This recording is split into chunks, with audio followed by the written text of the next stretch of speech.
Creator career is fun, but it's also full of uncertainty and constant change. And prior generations, our grandparents would tell us, get a 9-to-5 job, this is where the security is. Yet, if all the layoffs are of any indication, this is no longer true, and the security that the prior generations enjoyed is no longer available to us. So the stability and the security of the future starts and stops with that person you see in the mirror. Scary thought, I know, but I'm here to share a couple of tools that will help you ensure that that handsome, good-looking individual in the mirror has the best chance to succeed. The crucial first step is to prepare yourself for any change in the future, and this means you gotta learn how to let go. We all have at least one person in our life who is really into something, whether it's an object or an idea that they think was a pinnacle of human evolution 20 years ago. They don't make them the same anymore, is their rallying cry. And I won't knock on someone's nostalgia, but it's a dangerous way of thinking. I've seen the same person getting stuck, dwelling on the career or the passion project. We, creators, cannot afford that. Creator economy and all the adjacent industries are moving at a neck-breaking pace where the speed slower than a jog likely means you're falling behind. You have to learn how to let go and move on to the next thing, which might take you away from something you loved, including being in front of the camera and being a creator in the current definition. Creators are not immune to this at all. Look at Jason Nash. I don't want to bash on the guy since I genuinely think he's a decent person, but the glory days of the vlog squad are well behind him. And what he's doing right now, kind of working, but I also think that my man failed at reinventing himself. Genuinely, if he would only channel all that energy that he's using to cling on those methods and things that worked 6-7 years ago and channel them in the direction of a new creator venture or maybe even a job outside of the creator economy, he would succeed.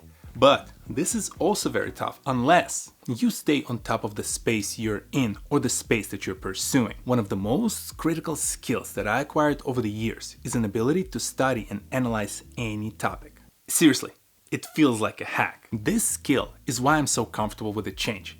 I know that no matter what kind of new philosophy, technology, or trend that comes up, I know how to study it, analyze it, and get comfortable with it to leverage that new technology or to know enough about it to be dangerous. Or sound smarter than I am. The key is how you get down to the core of what's important and how you leverage that as you continue to master that new area. Here's a framework that I use. Moving left to right. When I encounter a new topic, my first step is to just learn anything and everything available. You don't need to memorize everything. It's more about submerging yourself in the subject. As you spend enough time marinating in it, your brain naturally will start forming patterns and you will notice the key facts and will learn how to filter out the noise. This will lead you to the core of the subject, a short list of items you've identified as the most crucial to the mastery of this space. From there, you can make the core your area of focus, something you work on, whether it is for your YouTube channel, your side project, entrepreneurial idea, or a full-time job. Expand from there and stay on top of what is happening in the niche where the subject is most applicable to, so that you catch innovation and new information as it comes in. Follow thought leaders in the space, subscribe to relevant channels or newsletters, and then continue to observe what is happening across the broader industry in general, across all of those auxiliary areas. You don't need to obsess about it and constantly only and exclusively consume it.